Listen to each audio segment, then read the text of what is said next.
En el corazón de Las Vegas, la ciudad de las luces deslumbrantes y los casinos que nunca duermen, hay un lugar que hace temblar a cualquiera desde el momento en que cruza la puerta. Se trata de Real Bodies en Horseshoe, Las Vegas, una exhibición que muestra más de una veintena de restos humanos reales preservados mediante el método de plastinación, permitiendo a los visitantes ver en detalle los órganos internos, el sistema nervioso, el sistema circulatorio, el aparato digestivo y la estructura ósea. Desde afuera, este lugar se promociona como un destino para explorar la belleza del cuerpo humano a través de la ciencia, con decenas de cuerpos perfectamente conservados exhibidos como si fueran obras de arte. Sin embargo, dentro de estas paredes, una madre vivió el momento más escalofriante de su vida. Al detenerse frente a una de las figuras preservadas, se congeló de golpe. Los ojos, la complexión, la apariencia familiar, no podía haber error. Era su hijo, aquel que había fallecido años atrás. Las autoridades habían dicho que su hijo terminó usando cianuro, pero ¿por qué hoy su cuerpo estaba allí presentado como una pieza de exhibición? Esta historia no es solo una tragedia para una familia. Levanta el velo sobre secretos escalofriantes detrás de la multimillonaria industria de las exposiciones de cuerpos. Y algún día, tú también podrías preguntarte, ¿los cuerpos que ves frente a tus ojos fueron realmente donados de forma legal o son el trágico destino final de la vida de alguien? En los próximos minutos, sigamos cada pista, desde la misteriosa muerte de un joven hasta las preguntas sin respuesta que rodean las exhibiciones de cuerpos. Créeme, no podrás apartar la mirada de los impactantes detalles que siguen. Cristóbal Todd Eric nació el 27 de septiembre del año 1989 en una tranquila familia suburbana en Mesquite, Texas. Cristóbal estaba lleno de vida, conocido en la comunidad del fitness como un joven trabajador y optimista. Tenía un físico fuerte y siempre aparecía con una sonrisa brillante. Para todos los que lo rodeaban, Cristóbal era amigable, divertido y cálido, alguien capaz de llenar una habitación con su risa. Después de graduarse de la secundaria, decidió estudiar lejos de casa para perseguir su sueño en el culturismo y las ciencias físicas. A pesar de su agenda ocupada, mantenía un contacto cercano con su familia mediante llamadas telefónicas y videollamadas. Cada mes regresaba a casa durante una semana para disfrutar de la comida de su madre, conversar con su padre y compartir historias del día a día.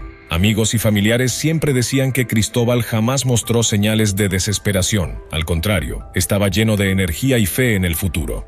Por eso, la noticia de su fallecimiento fue un golpe devastador. Durante un largo periodo, su familia no logró comunicarse con él.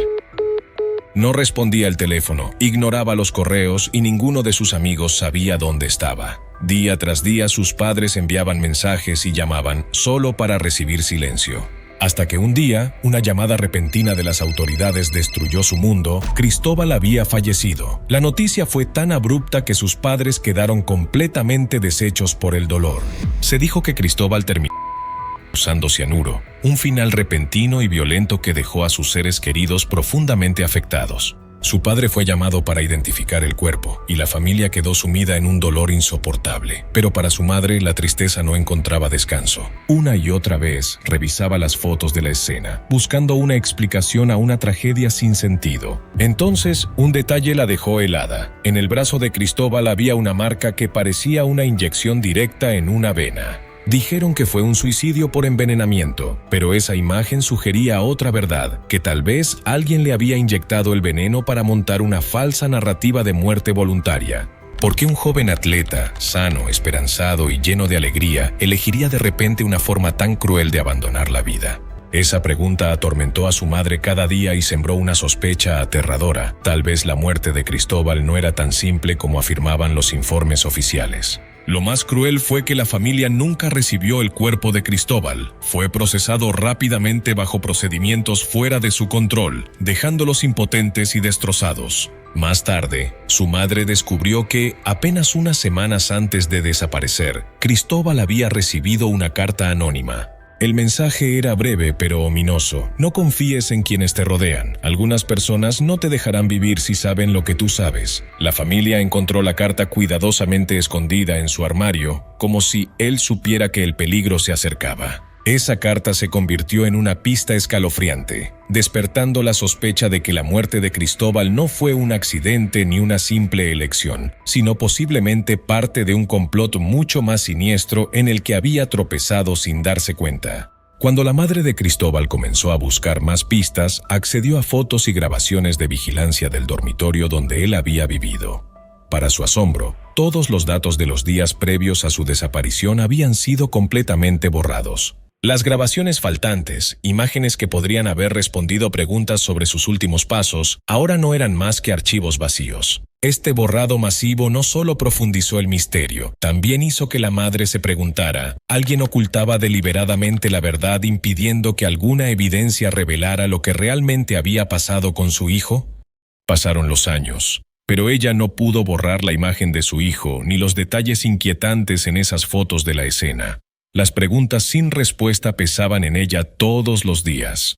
Había una fuerza oculta detrás de todo, alguien que se había llevado el cuerpo de su hijo con un propósito más siniestro. Porque en ese fatídico viaje a Las Vegas, presenció algo que ninguna madre en la tierra desearía ver. Años después de la muerte de su hijo, decidió darse unas breves vacaciones, con la esperanza de aliviar el dolor que había pesado en su corazón. Las Vegas, un lugar donde la gente va a divertirse, a disfrutar de luces deslumbrantes y espectáculos extravagantes. Pero para esta madre, el viaje se convirtió en un punto de inflexión aterrador en su vida, un momento que jamás olvidaría. Entró en la exhibición Real Bodies esperando solo aprender sobre anatomía, pero en cuestión de minutos se quedó paralizada. Bajo las luces frías de la galería se encontraba una figura plastinada. El rostro, la complexión, la postura era inconfundible. El cuerpo estaba erguido, manos descansando sobre los muslos, espalda recta, como si esperara tranquilamente bajo la mirada de extraños. A pesar de que el proceso de preservación había alterado algunos rasgos, la madre reconoció al instante que esa era Cristóbal. En ese momento no hubo vacilación ni duda. El instinto de madre le dijo que la figura ante ella no era una donación anónima, sino su propio hijo. Supe que era él, dijo más tarde en una entrevista. Al darse cuenta de que el cuerpo de su hijo estaba entre las figuras preservadas en exhibición, la madre de Cristóbal no pudo permanecer en silencio. Cada paso por la exposición se sintió como caminar por una pesadilla. Sin embargo, también encendió en ella una determinación feroz. Tenía que descubrir la verdad sobre la muerte de su hijo. Examinó cada detalle, comparando fotos antiguas de la escena con la figura plastinada, notando señales claras de que aquello no era un caso ordinario. Confrontó a los organizadores por qué estaba el cuerpo de su hijo allí, quién lo había autorizado. Exigió una prueba de ADN del espécimen, pero cada solicitud fue denegada. El personal del museo la escoltó con calma pero con firmeza, repitiendo la misma frase: todos los cuerpos son donados legalmente. No tenemos nada más que explicar. Pero si una madre desconsolada podía ser despedida tan fácilmente, ¿cuántas otras verdades seguían ocultas? ¿Y quién era el verdadero responsable de los posibles engaños que ocurrían entre las frías luces de las exposiciones de cuerpos plastinados? Su pesadilla no terminó ahí. Mientras el debate aún rugía sobre el cuerpo de Cristóbal, otra exhibición dentro del museo conmocionó al mundo y alimentó rumores perturbadores. Se trataba de una mujer joven, de 8 meses de embarazo, su cuerpo y el del feto preservados juntos y puestos en exhibición. Entre las docenas de figuras preservadas en Real Bodies, una en particular dejó a los visitantes conmocionados y marcados. Era una mujer joven, su vientre hinchado claramente visible, portando en su cuerpo a un feto de 8 meses, aún intacto. La imagen era fascinante e intolerablemente desgarradora, imposible apartar la mirada. La explicación oficial del museo fue que se trataba de una donación especial para la ciencia y la educación. Pero la pregunta que atormentó a muchos fue sencilla. ¿Cómo podía una mujer sana, tan cerca de dar a luz, fallecer de repente y casi de inmediato terminar en plastinación? La probabilidad parecía casi imposible. En un embarazo avanzado, las mujeres son monitoreadas de cerca y ante complicaciones los médicos harían todo lo posible por salvar tanto a la madre como al bebé. Esta contradicción rápidamente dio lugar a rumores. Algunos susurraban que la joven era la amante de un poderoso magnate chino.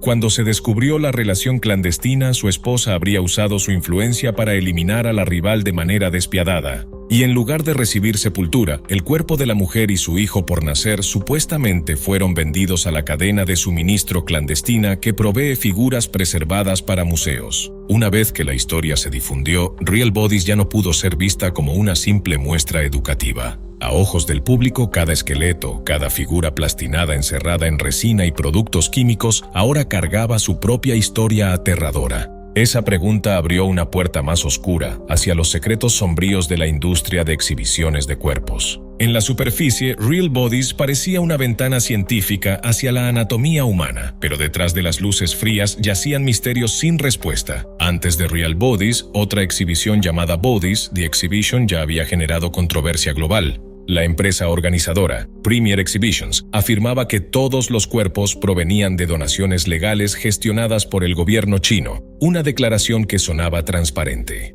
Sin embargo, según expertos y organizaciones de derechos humanos, nadie podía verificar realmente esa afirmación. Algunos cuerpos presentaban marcas inusuales que parecían secuelas de ejecuciones o castigos severos. Esto planteó una inquietante pregunta. ¿Eran realmente donaciones voluntarias o víctimas de planes siniestros, incluso crímenes violentos? Estas sospechas encendieron una vez más la crítica a nivel mundial, pero la verdad seguía enterrada en las sombras.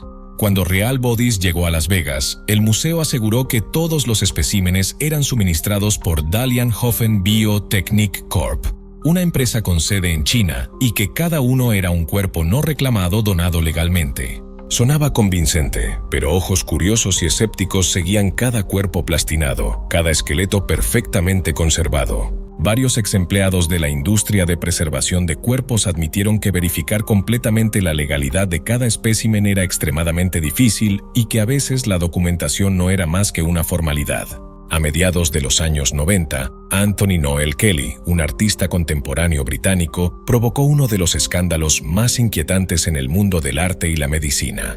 Kelly no era un artista común, buscaba lo extraordinario en su obra, llevando la creatividad hasta el punto en que la línea entre arte y ética casi desaparecía. Fijó su atención en el Royal College of Surgeons de Londres, donde se conservaban especímenes humanos para investigación y enseñanza. Al principio, las visitas de Kelly al instituto, bajo el pretexto de ser un artista observando muestras médicas, no despertaron sospechas entre el personal.